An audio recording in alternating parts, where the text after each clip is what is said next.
नमस्कार, STV news देख रहे हैं आप। आज की प्रमुख खबरों के साथ मैं हूं नफीस अंजुम। आइए नजर डालते हैं सबसे पहले सुर्खियों पर।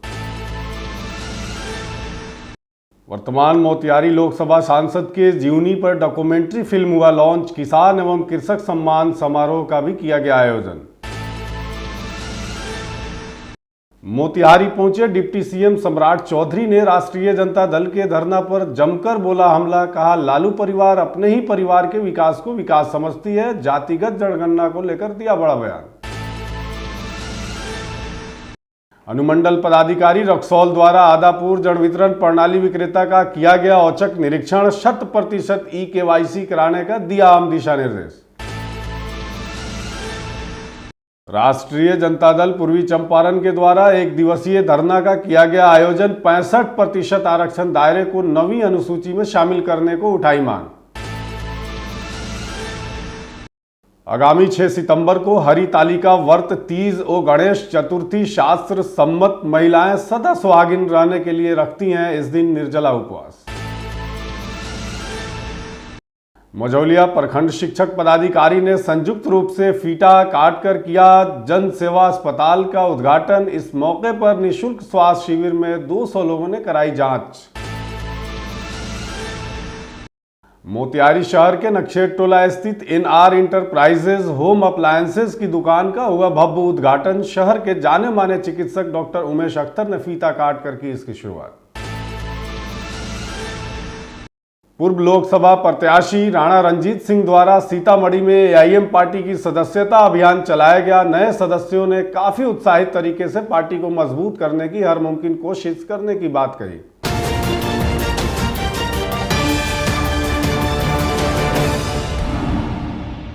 मोतिहारी बापू सभागार में आज प्रगतिशील किसान एवं कृषक सम्मान समारोह का आयोजन किया गया, जिसका उद्घाटन डिप्टी सीएम सम्राट चौधरी और पूर्व केंद्रीय मंत्री राधा मोहन सिंह ने दीप प्रज्वलित कर किया। इस अवसर पर किसानों, छात्रों, नौजवानों, पशुपालकों, NCC, शिक्षाविद, कलाकार सहित पुलिस के जवान भी सम्मानित किए गए। वहीं उप मुख्यमंत्री सम्राट चौधरी ने राधा मोहन सिंह के जीवनी पर लिखी पुस्तक सड़क से सदन तक का विमोचन भी किया। उन्होंने कहा कि उत्तर बिहार में बाढ़ की विभीषिका को दूर करने के लिए डैम बनाने का निर्णय लिया गया है ताकि बाढ़ से निजात दिलाई जा सके। वहीं उन्होंने पूर्व केंद्रीय मंत्री और सांसद राधा मोहन सिंह की तारीफ करते हुए कहा कि राधा मोहन सिंह 7 बार एक ही लोकसभा से चुनाव जीत के गए हैं। उन्होंने संगठन से लेकर पार्टी तक के लिए काम किया है। उनको पार्टी ने भी काफी सम्मान दिया। संसद से लेकर केंद्रीय मंत्री और संगठन में भी बड़ी जिम्मेदारी पार्टी ने इनको दी है। आज राधा मोहन सिंह का जन्मदिन है, इसलिए हम यह कामना करते हैं कि पार्टी के लिए वह और भी बेहतर तरीके से काम करेंगे। कि हरे राज्य में चेक डैम, यदि एक डैम बना दिया जाए तो पूरे इस मोतिहारी के इलाके में पानी सभी गांव तक पहुंचाने का भी काम किया जा सकेगा। अब इसको भी शुरुआत करने जा रहे हैं, इसके DPRs बन रहे हैं और लगभग देश के यशस्वी प्रधानमंत्री जी ने पूरा खजाना खोला है। जरूर मैं चाहता हूँ कि आज राधा मोहन सिंह जी ने जिस तरह अपने कर्म भूमि में जिस तरह कार्य किए और इस इलाके में गांधीवादी विचारधारा को आगे ले जाने का काम, गांधी के चीजों को स्थापित करने का काम किया, तो मैं तो विशेष तौर पर इनको धन्यवाद देता हूँ और आग्रह भी करता हूँ कि आज तो अभी 75 वर्ष पूरे हुए हैं, 175 वर्ष तक इस चंपारण की सेवा करते रहिए। यही बिहार में 65% आरक्षण के दायरे को 9वीं अनुसूची में शामिल करने के लिए राष्ट्रीय जनता दल तेजस्वी यादव के नेतृत्व में पूरे प्रदेश में धरना प्रदर्शन कर रही है। इसको लेकर तेजस्वी यादव लगातार केंद्र सरकार पर हमलावर हैं। इसी बीच बिहार सरकार के डिप्टी सीएम सम्राट चौधरी ने तेजस्वी यादव और लालू परिवार पर जमकर हमला बोला है। सम्राट चौधरी ने कहा कि NDA की सरकार केंद्र और बिहार के विकास को लेकर चिंतित है, लेकिन लालू परिवार अपने परिवार के विकास को लेकर ही विकास समझती है। पूरे देश में जाति आधारित जनगणना करने का फैसला प्रधानमंत्री नरेंद्र मोदी को निर्णय लेना है और वही इस पर फैसला लेंगे। 9वीं अनुसूची में शामिल करने का फैसला सुप्रीम कोर्ट में अभी लंबित है।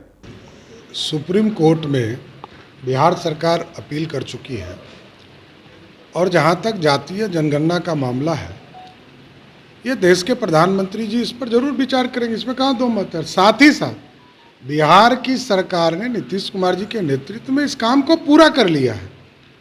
बिहार में कोई एजेंडा ही नहीं है। बिहार के एजेंडे पर, विकास के एजेंडे पर सभी लोगों को बात करना चाहिए। लालू जी के परिवार के लिए विकास का मतलब उनके परिवार का विकास। मोतिहारी के रक्सौल अनुमंडल पदाधिकारी द्वारा आधापुर प्रखंड अंतर्गत दुबहा पंचायत के जन वितरण प्रणाली विक्रेताओं के राशन वितरण का औचक निरीक्षण किया गया। कलवारी दुबहा के जन वितरण प्रणाली विक्रेता वीरेंद्र प्रसाद द्वारा पॉस मशीन की सुरक्षा में घोर लापरवाही पाई गई तथा स्टॉक भौतिक सत्यापन के क्रम में भी कम पाया गया। उनके द्वारा लाभुकों के बीच वितरण ससमय नहीं किया जा रहा था, जिसको लेकर प्राथमिकी दर्ज करते हुए उनकी अनुज्ञप्ति तत्काल प्रभाव से निलंबित कर दी गई है। अन्य सभी जन वितरण प्रणाली विक्रेताओं का स्टॉक भौतिक सत्यापन के क्रम में सही पाया गया तथा लाभुक संतुष्ट पाए गए। साथ ही सभी विक्रेताओं को ई-केवाईसी 100% कराने के दिशा निर्देश भी दिया गया। नीतीश सरकार में आरक्षण के दायरे को बढ़ाकर 50 से 65% किया गया था, जिसके बाद माननीय उच्च न्यायालय पटना ने इस फैसले को खारिज कर दिया था।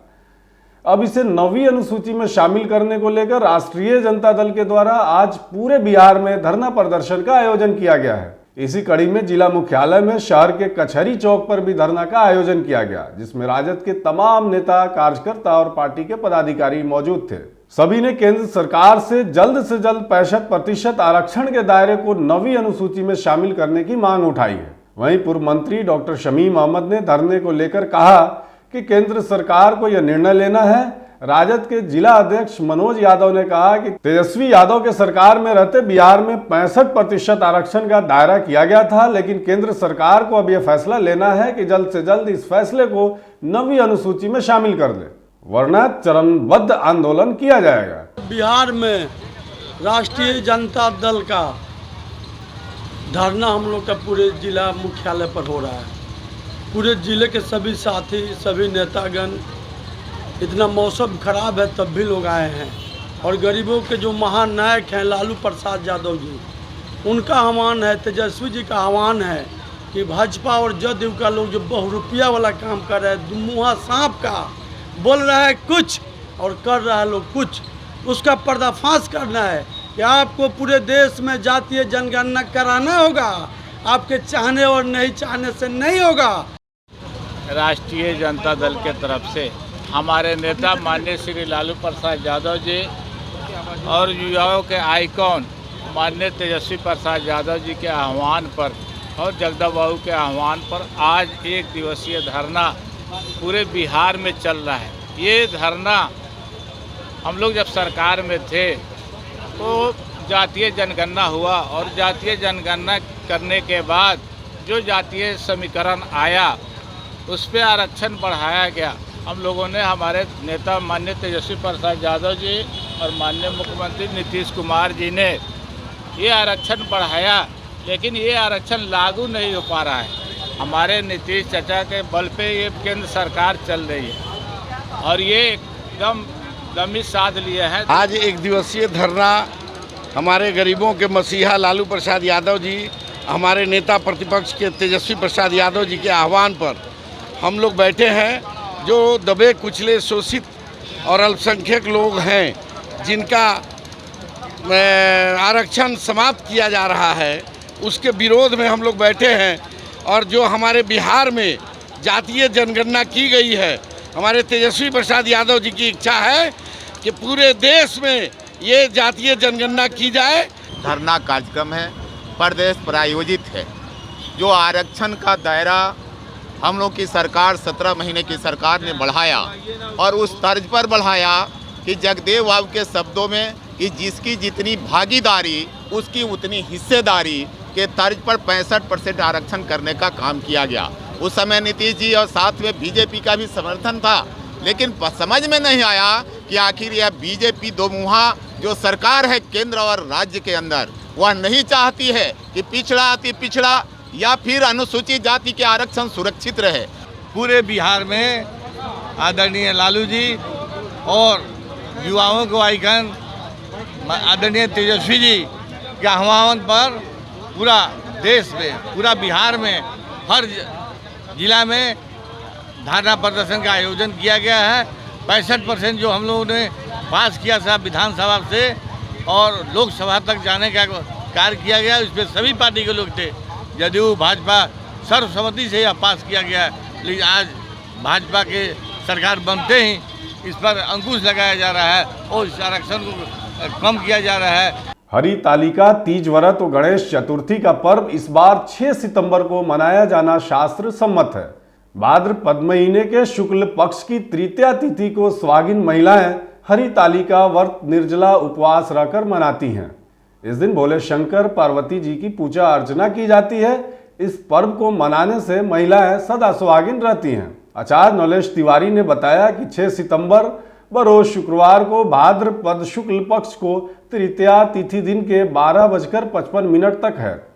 शुक्रवार को सूर्योदय की तिथि के अनुसार हरितालिका तीज व्रत मनाया जाना शास्त्र सम्मत है, जबकि दिन के 12:55 के बाद चतुर्थी तिथि होने के कारण गणेश चतुर्थी का पर्व भी शुक्रवार 6 सितंबर को मनाया जाना ही शास्त्र सम्मत है। आचार्य नौलेश तिवारी के साथ हमारे संवाददाता शशि तिवारी ने बातचीत की है, आइए सुनते हैं। इलाके के जाने माने लब्ध प्रतिष्ठित आचार्य नौलेश तिवारी जी मौजूद हैं। आज इनसे हम जानेंगे हरितालिका तीज व्रत व चकुचंदा यानी गणेश चतुर्थी व्रत के बारे में। इनसे जानेंगे कि इस पर्व को कब मनाया जाना शास्त्र सम्मत और श्रेयकर है, इसके साथ ही इस व्रत का विधान क्या है और इस व्रत को मनाने से क्या फलाफल मिलता है। आइए हम जानते हैं आचार्य नौलेश तिवारी जी से।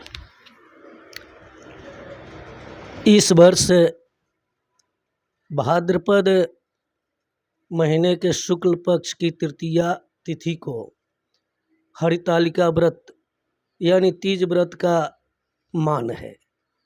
शास्त्रों के अनुसार स्त्रियां अपने सौभाग्य की रक्षा करने के लिए ये तीज व्रत को मनाती है।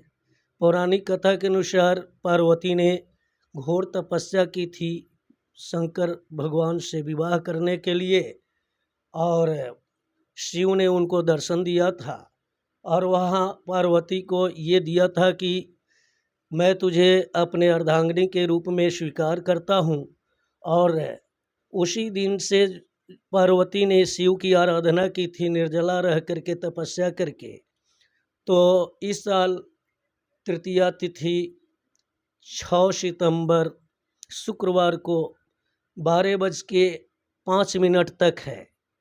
तो उदय सूर्योदय के हिसाब से दिन का पर्व मनाया जाता है। इसलिए हरितालिका व्रत जो है तृतीया तिथि के दिन इसलिए समीचीन है कि सूर्योदय तृतीया में 6 सितंबर को ही हो रहा है। साथ में 12:05 के बाद चतुर्थी तिथि का आगमन हो रहा है। गणेश चतुर्थी चकचंदा का आयोजन भी इसी दिन है। चंद्रोदय के हिसाब से जिस रात्रि में चंद्रमा चौथी में उदय लेते हैं उसी दिन चतुर्थी चकचंदा का भी जो है व्रत होता है। संयोगवश इस साल हरितालिका व्रत एवं गणेश चतुर्थी व्रत दोनों का मान 6 सितंबर शुक्रवार को है। चंद्रोदय रात्रि में चतुर्थी में होने के कारण महिलाएं गणेश चतुर्थी का व्रत भी करेंगी और हरितालिका दिन में उदय सूर्योदय के हिसाब से दिन में तीज को मनाया जाएगा। कि बरऊ शंभु न तरहु कुमारी, शिव ने देखा कि ये अड़िग प्रतिज्ञा में है तो उन्होंने कहा कि चलो मैं तुझे ये वरदान देता हूँ कि तू मेरी अर्धांगिनी बनोगी और जो स्त्रियाँ इस व्रत को करेगी उसके भी सभी मनोकामना पूरी होंगे, उसे अच्छा वर मिलेगा, वो संतान से युक्त होगी। इसलिए जो है हरितालिका व्रत को मनाया जाता है। भारतीय संस्कृति में सेवा को परमो धर्म कहा गया है, अर्थात जन सेवा ही सबसे बड़ी सेवा है।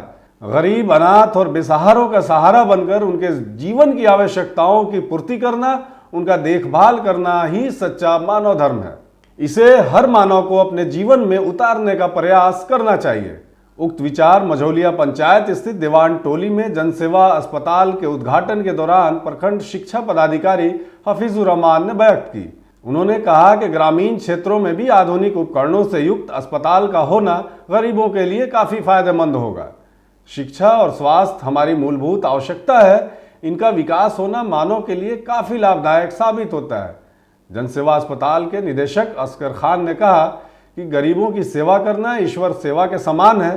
जनसेवा अस्पताल में मरीजों का इलाज आधुनिक उपकरणों से तकनीक आधारित पद्धति से की जाएगी। जनसेवा अस्पताल के संचालक और निदेशक डॉक्टर अरशद अली खान ने कहा कि अस्पताल खोलना पुनीत कार्य है। अस्पताल मरीजों को जीवन देने का काम करता है, जिसका उद्देश्य समाज की भलाई के लिए काम करना है। यह अस्पताल ग्रामीण क्षेत्रों में लोगों को बेहतर चिकित्सा सुविधा उपलब्ध कराने में मील का पत्थर साबित होगा। 1 माह तक मरीज स्वास्थ्य की जांच के साथ साथ खून की जांच, पेशाब जांच, शुगर और एवं बीपी की जांच निःशुल्क किया जाएगा और उनको निःशुल्क दवाइयां भी दी जाएगी। मैं यह देखकर बहुत ही प्रसन्न हूं कि इस ग्रामीण क्षेत्र से जुड़ा हुआ मझौलिया प्रखंड में इस तरह का अस्पताल का खुलना, इसे स्थापित करना, यह समाज कल्याण के लिए बहुत ही सराहनीय है।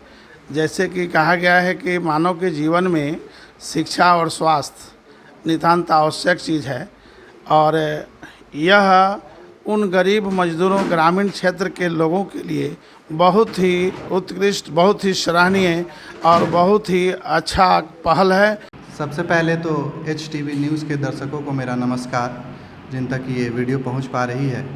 आज जनसेवा हॉस्पिटल का उद्घाटन मेरे पिताजी जनाब असगर खान साहब के द्वारा किया गया है।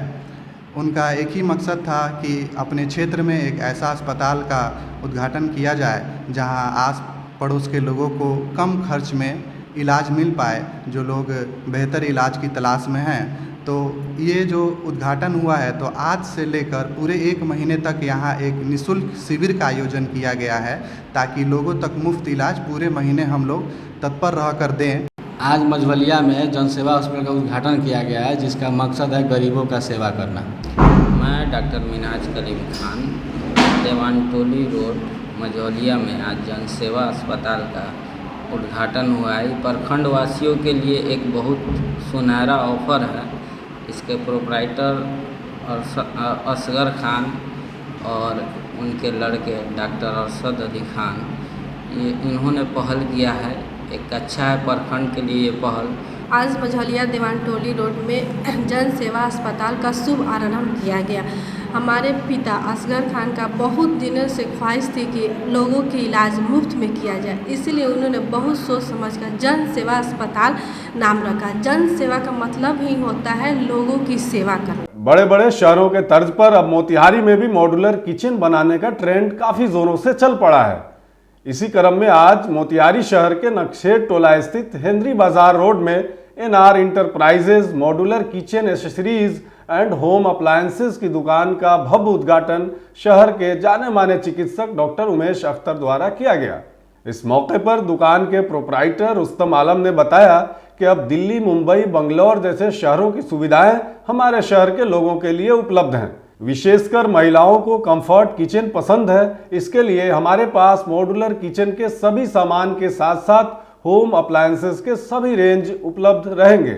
हमारे पास सेल्स और सर्विस दोनों की सुविधाएं उपलब्ध होंगी। अगर कोई ऐसा ग्राहक है जो दुकान तक सामान लेकर नहीं आ सकता, उनके लिए हमने होम सर्विस की भी सुविधा रख रखी है, जिसके लिए हम लोगों ने एक संपर्क नंबर भी जारी किया है। गौरतलब है कि NR इंटरप्राइजेज के द्वारा शहर में पहली बार कुशल टेक्नीशियन के द्वारा kitchen chimney, hobs, OTG, oven आदि इन सभी की सेल और सर्विस उपलब्ध रहेगी। हमारे यहाँ बेसिकली बड़े बड़े शहर जैसे मेट्रो सिटी है ना, मुंबई, दिल्ली, बेंगलोर, कुछ जैसी सुविधा यहाँ पे मिलेगी आपको। होम मॉड्यूलर किचन जो आते हैं, जिसमें मॉड्यूलर ओवन होता है, बिल्ट इन हॉब होता है, चिमनी की रेंज होती है, ये सारी आइटम आपको मिलेगी।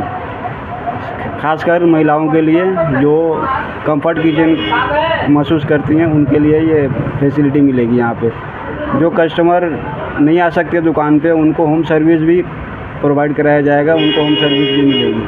सीतामढ़ी में AIM कार्यकर्ताओं द्वारा सम्मेलन सह सदस्यता अभियान चलाया गया। मदनी मुसाफिर खाना महसौल चौक के पास AIM कार्यकर्ता सम्मेलन सदस्यता अभियान चलाया गया, जिसमें भारी संख्या में लोग इस अभियान में शामिल हुए। तिरहुत संगठन प्रभारी एवं शिवहर लोकसभा के पूर्व प्रत्याशी राणा रंजीत सिंह ने कहा, भारी संख्या में लोग इस सदस्यता अभियान में शामिल हो रहे हैं। और लोगों में एआईएम के प्रति दीवानगी देखी जा रही है। नए जुड़ने वाले सदस्यों ने जोश एवं उत्साह के साथ साथ एक नई उम्मीद और संगठन को बूथ लेवल तक मजबूत करने का निर्णय लिया। 2025 की तैयारी है या संभवतः चुनाव अगर पहले होते हैं तो उसको लेकर के भी तैयारी हम लोगों ने शुरू किया है। सीतामढ़ी के 8 विधानसभा में हम लोग अपने प्रत्याशी को उतारेंगे, लेकिन शर्त यही है, हमारे पुराने कार्यकर्ता कुछ मायूस भी पहले हो गए थे कि उन्होंने 2-3 विधानसभा सीट को चिन्हित किया था जिसमें हम बहुत मजबूत थे, लेकिन वहाँ पार्टी नहीं लड़ी, उसको लेकर के थोड़ा उनमें नाराज़गी था। लेकिन आज हम लोगों ने बैठ करके आगे की रणनीति को तय किया है कि 8 विधानसभा पे हम लोग लड़ेंगे और साथ ही साथ संगठन को बूथ लेवल तक मजबूत करेंगे।